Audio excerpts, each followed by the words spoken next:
ان مظاہرین کا کہنا ہے کہ یہ اوباما انتظامیہ کی پالیسیوں کے خلاف احتجاج کرنے واشنگٹن کی سڑکوں پر نکلے ہیں۔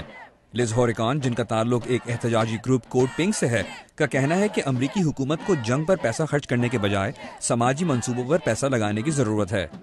ہم چاہتے ہیں کہ ہمارے ٹیکس کے پیسوں سے حکومت انسانی ضروریات کے پروگرامز جیسے اسکول، تعلیم اور صحت پر رقم خرچ کرے، جس سے ہم اندرونی طور پر مضبوط ہوں۔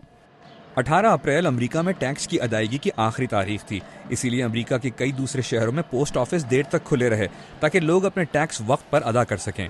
جو لوگ پوسٹ آفس تک نہیں پہنچ سکے، انہوں نے اپنے اپنے گھروں سے آن لائن ٹیکسز ادا کیے۔ قدامت پرست تحریک ٹی پارٹی کی جانب سے امریکہ میں عوام پر کم ٹیکس لاگو کرنے کے مطالبے پر مبنی احتجاج کیے جا رہے ہیں۔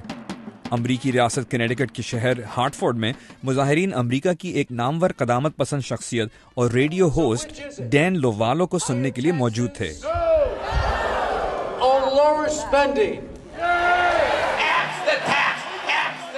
دوسری جانب امریکی ریاست منیسوٹا میں ٹی پارٹی تحریک کے ایک اور رکن باب جیمز نے ایک ریلی میں اپنے تحفظات کا اظہار کیا۔ اگر ہم اپنے کاروباری یا گھریلو اخراجات اسی طرح چلائیں جس طرح حکومتی اہلکار سرکاری بجٹ استعمال کرتے ہیں تو ہمارے پاس نہ کچھ کھانے پینے کو ہوگا، نہ کوئی گھر بار۔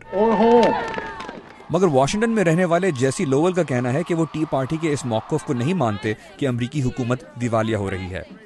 لوویل کا کہنا ہے کہ موجودہ صورتحال کی بنیادی وجہ پچھلی 3 دہائیوں میں عمرہ کے ٹیکس کی شرح میں کمی اور غریبوں یا درمیانی طبقے کے ٹیکسوں میں اضافہ ہے۔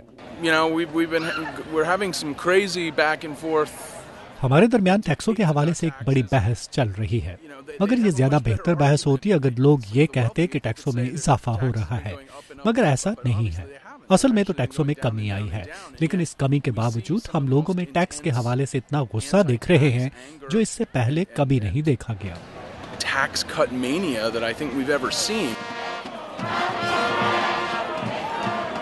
امریکی چیمبر آف کامرس کے باہر بھی لوگوں نے احتجاج کیے۔ یہاں مظاہرین کا کہنا تھا کہ باوجود اس کے کہ پچھلے کچھ سالوں سے توانائی پیدا کرنے والے اداروں کو کافی نفع ہوا ہے، مگر پھر بھی انہوں نے حکومت سے اپنے ٹیکسوں میں کٹوتیاں کروائی ہیں، جس سے امریکی حکومت کو فائدے کے بجائے نقصان ہوا ہے۔ نیکو کولمبن کے ساتھ عمران صدیقی، اردو VOA۔